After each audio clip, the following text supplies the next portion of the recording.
মাননীয় অধ্যক্ষ মহোদয়, 2023 এবং 2024 যে বাজেট মাননীয় অর্থমন্ত্রী এই হাউসে 7 তারিখ পেশ করেছেন, সেই বাজেটে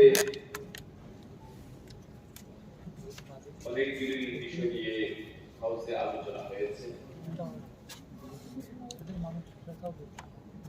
আমাদের লিডার অফ অপোজিশন এই বাজেটের বিষয়ে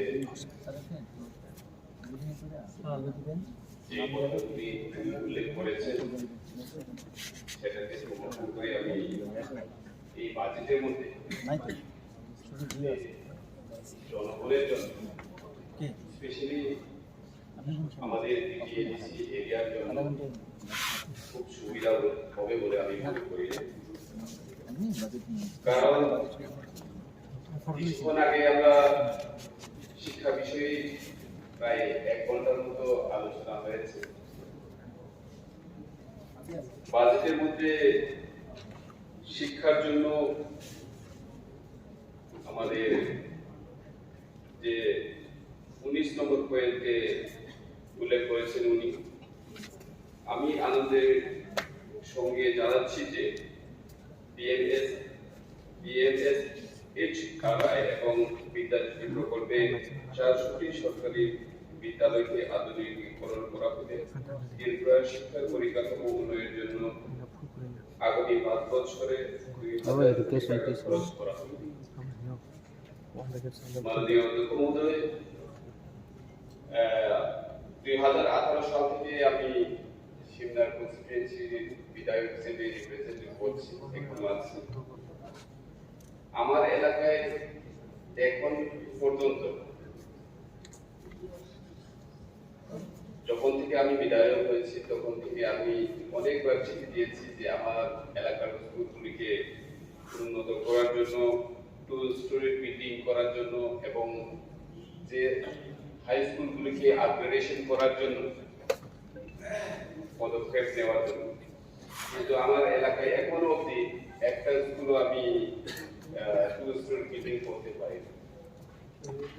সুতরাং এই যে 4টি সরকারি বিদ্যালয়ের আধুনিকীকরণ, সেখানে কি আমার সিমনা এলাকার স্কুল থাকবে কি, সেটা আমার প্রশ্ন। এবং যে স্কুলগুলি এখন হাই স্কুলে আছে, প্রচুর ক্লাস 11 ভর্তি হওয়ার জন্য আমার এরিয়াতে এবার প্রবলেম হয়েছে। কারণ আমার এলাকায় প্রচুর হাই স্কুল আছে কিন্তু হাই সেকেন্ডারি স্কুলের সংখ্যা খুবই কম। তাই আমি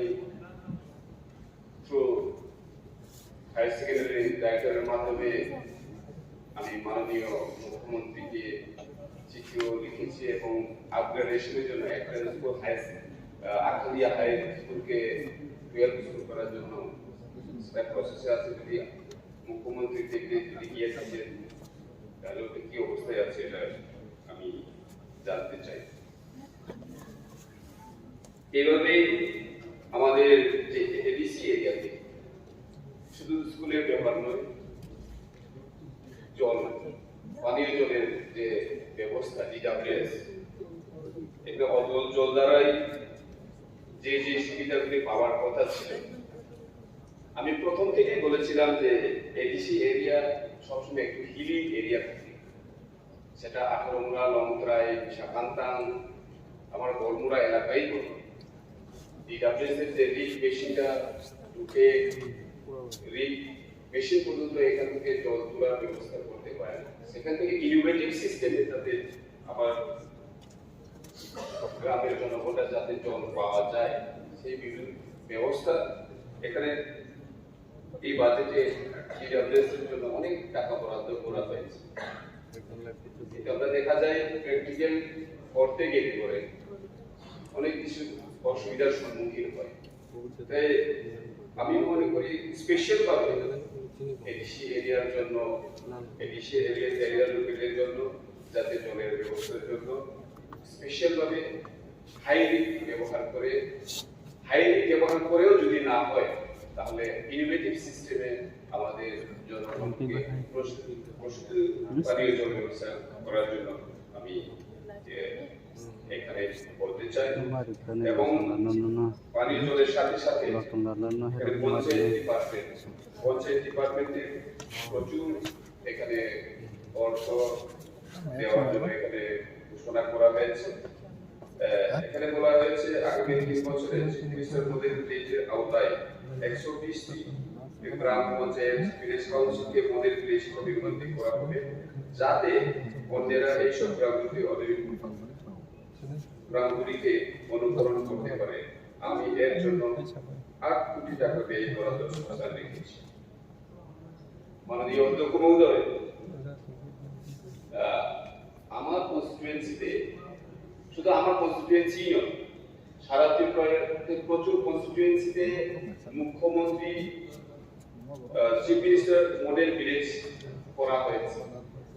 প্রায় 4.5 বছরের মতো হয়ে গেছে মুখ্যমন্ত্রী যে মডেল ভিলেজ করা বিষয়টা, কিন্তু এখনো প্রচুর গ্রামে কানেক্টিভিটি, একটি গ্রাম থেকে আরেকটি গ্রাম, যে মুখ্যমন্ত্রী মডেল ভিলেজ করা হয়েছে ওই মডেল ভিলেজেই এখনো প্রচুর গ্রামে কানেক্টিভিটি নেই, প্রস্তুত পানীয় জল নেই, হেলথের ব্যবস্থা ভালো করে নেই, কিন্তু স্কুলের অবস্থা খুবই খারাপ।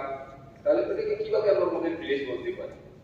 মডেল ভিলেজ আমরা করতে ইচ্ছুক, কিন্তু যে শুধু নামে, শুধু সাইনবোর্ড লাগানো আছে এখানে মুখ্যমন্ত্রী মডেল ভিলেজ, কিন্তু প্র্যাকটিক্যালি সেখানে কিছুই হচ্ছে না। খুব চেষ্টা করেছি, খুব চিঠি দিয়েছি, যে গ্রামগুলিতে ওই মডেল ভিলেজের আন্ডারে যে গ্রামগুলিকে এখনো কানেক্টিভিটি হয়নি, এখানে অ্যাম্বুলেন্স যেতে পারেনি, ওখানে যে কোনো সমস্যা হলে কারেন্ট যেতে পারে না, ফায়ার সার্ভিস যেতে পারে না, ওইসব গ্রামগুলিকে মুখ্যমন্ত্রী মডেল ভিলেজ শুধু নামে না করে ওটাকে প্র্যাকটিক্যালেও যাতে মুখ্যমন্ত্রী মডেল ভিলেজ, যদি বাইরে থেকে কেউ আসে ওই গ্রামগুলিকে দেখে যাতে বলে যে হ্যাঁ এটা করেছে, কিন্তু শুধু পোস্টারে, শুধু নেম প্লেট দিয়ে মুখ্যমন্ত্রী ভিলেজ করলে হবে না।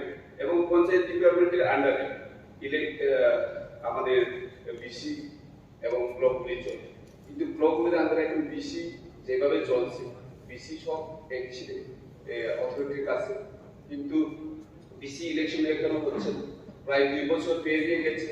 আমরা ডেমোক্রেটিক কান্ট্রিতে বাস করি, আমরা গণতন্ত্র দেশে বাস করি, কিন্তু গণতন্ত্র দেশের মধ্যে এই ভারতবর্ষে এখনো এমন কোন রাজ্য নেই যে রাজ্যের পঞ্চায়েত, গ্রাম পঞ্চায়েত হোক, বিসি হোক, 2 বছর পেরিয়ে গেছে কিন্তু ইলেকশন হচ্ছে।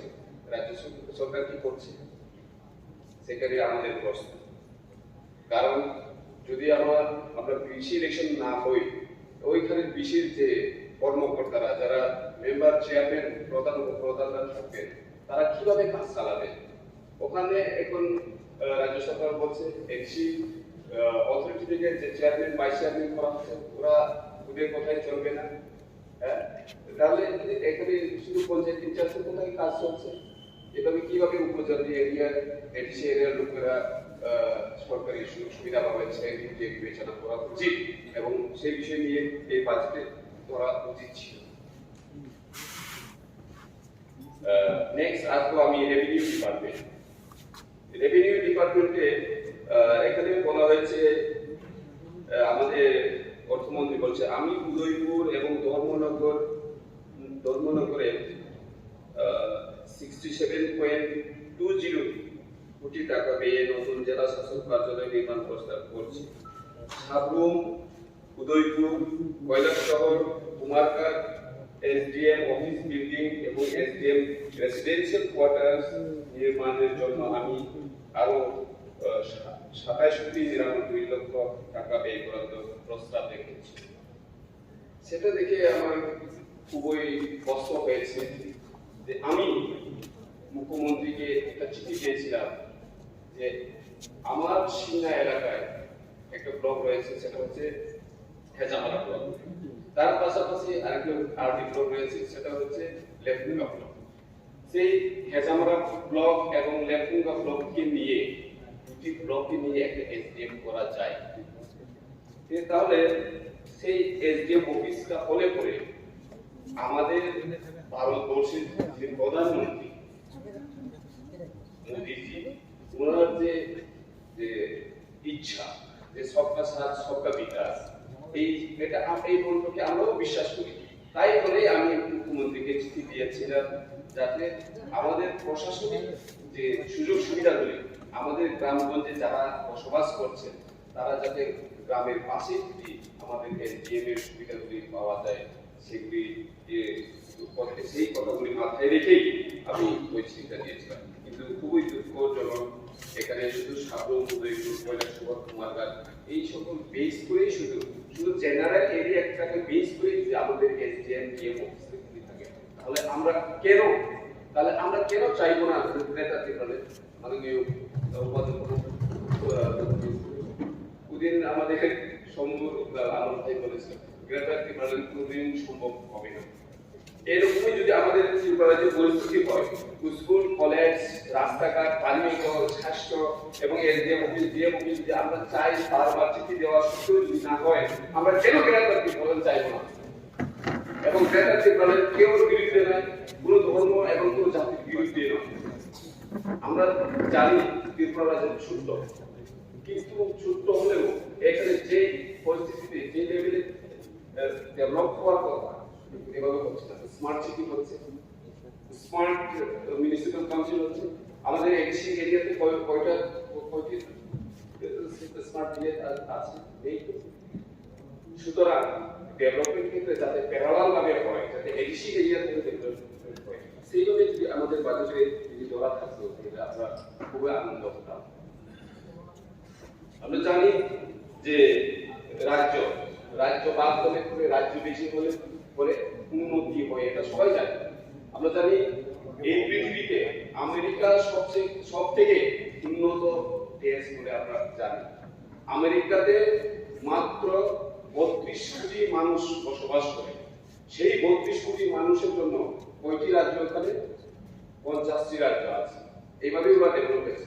আমাদের ভারতবর্ষে 140 কোটি মানুষ বসবাস করে, সেখানে মাত্র 32টা স্টেট কিভাবে ডেভেলপ করে? সবখানে আমাদের প্রশাসন চলে যেতে পারবে। সুতরাং আমরা মনে করি এই 140 কোটি মানুষের থেকে এখানে 100টি রাজ্য হলে কি প্রবলেম হচ্ছে? কোনো প্রবলেম হবে না। সেখানে সব কিছু সরকারি সুবিধা পেয়ে যাবে এবং জনগণ ডেভেলপমেন্ট করতে পারবে, উন্নতি হবে। এখানে তো আমাদের কোনো জাতি এবং কোনো ধর্মের বিরুদ্ধে আমাদের এই যে আমাদের দাবি কোনো জাতি এবং ধর্মের বিরুদ্ধে নয়। সেগুলি নিয়েও আমরা আলোচনা করার জন্য প্রাইভেট মেম্বার আমাদের মেম্বার এনেছিল, কিন্তু সেটা অ্যালাউ করা সব দিক থেকে আমাদেরকে ডিক্লেয়ার করে রাখা হয়েছে। প্রাইভেট মেম্বার রেজুলেশন লটারি করে আমরা অ্যাপয়েন্টমেন্ট হয়েছি, আমরা গিয়েছি, কিন্তু আমাদের এখানে আলোচনা করার জন্য সুযোগ দেওয়া হচ্ছে না। তাহলে আমরা কেন আমরা আলাদা রাজ্য চাইব না?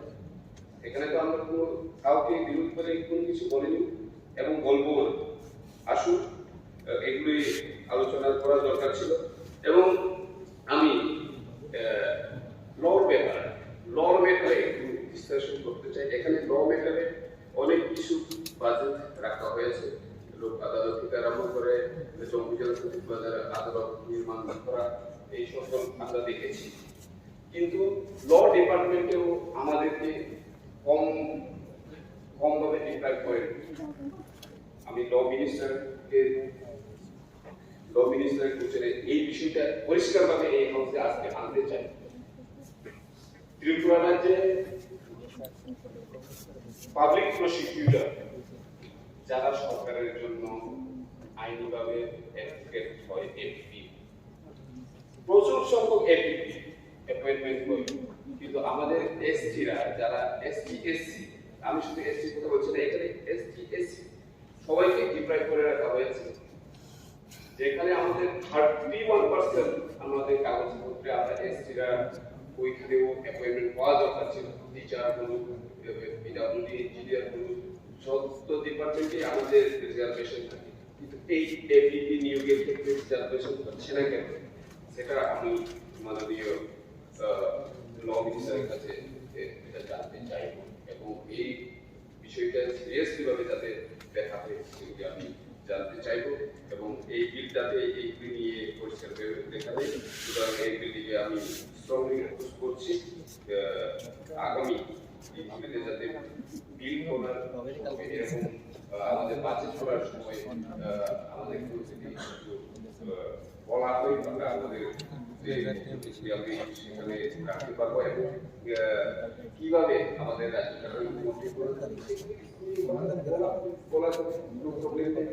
এবং সবশেষে আমি পিডব্লিউডি কথা বলতে চাই। পিডব্লিউডিতে আমরা এখানে দেখলাম 10টি নতুন আরসিসি ব্রিজ নির্মাণ করা হবে। 10টি আরসিসি ব্রিজ সারা তিরুপতি যদি 10টি আরসিসি ব্রিজ হয় তাহলে কি করে? কারণ আমার এরিয়াতে প্রায় 3 থেকে 4টি আরসিসি ব্রিজের জন্য 2018 সাল থেকে আমরা প্রপোজাল দিয়ে রেখেছি। এই 10টিতে আমার এখানে 4টির মধ্যে একটি করবে কিনা তাও সন্দেহ আছে। এইসব এখানে 10টি না রেখে যারা যারা যে বিধায়করা জমা দিয়েছে আরসিসি ব্রিজ করার জন্য এবং ডেভেলপমেন্ট করার জন্য ওদের জন্য চিন্তা ভাবনা করা দরকার এবং যে রুটগুলি এখন বেহাল অবস্থায় পড়ে আছে সেই রুটগুলিও এখন মেরামত করার জন্য আমরা চিফ ইঞ্জিনিয়ার থেকে সেক্রেটারি অবধি এক্সিকিউটিভ সবাইকে নিয়ে দেখছি যে ভিজিট করছি, তবু আমাদের রুটের যে হাল এই হালটিকে এখানে যে ইনচার্জ আমাদের মুখ্যমন্ত্রী ওনাকে এই বিষয়টিকে বলতে চাইবো যে রুটগুলি যাতে আমরা চলার মতো ব্যবস্থা করে দেন, তাহলে আমাদের সেই এরিয়ার লোকেরাও উপকৃত হবে। ধন্যবাদ আমাকে সময় দেওয়ার জন্য।